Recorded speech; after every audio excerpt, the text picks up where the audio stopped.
अंदर पहुंचे तो वहां पर भी हद से ज़्यादा भीड़ थी। यहाँ पर आप देख सकते हैं यहाँ पर खाने की भी बहुत वैरायटीज़ है, जैसे कि गोलगप्पे, बर्गर्स एंड मोमोज भी यहाँ पर अवेलेबल है। फिर हमें नजर पड़ी बच्चों के टॉयज पर, जो कि बहुत ज़्यादा खूबसूरत थे एंड बच्चे भी खरीद रहे थे और मजे कर। झूले में किस किस ने सवारी की है कमेंट बॉक्स में जरूर बता देना। एंड नीचे आप देख सकते हैं कि इतनी ज़्यादा भीड़ है, कुछ दिख ही नहीं रहा था। यहाँ पर कुछ भाई लोग अच्छे से प्लान कर रहे हैं कि किस बाइक को लूटा जाए यहाँ पर।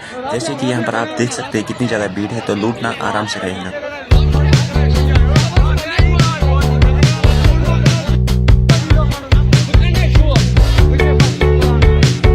ये दोनों भाई ज्यादा ही खुश नजर आ रहे थे, तो मैंने इनका भी वीडियो उठा दिया। तो यहाँ से आप भीड़ देख सकते हैं, काफी ज्यादा भीड़ है एंड यहाँ पर रश भी बहुत ज्यादा है। अगर वीडियो में थोड़ा भी मजा आया होगा तो प्लीज हमारे पेज को फॉलो करना एंड इस वीडियो को ज्यादा से ज्यादा शेयर करना।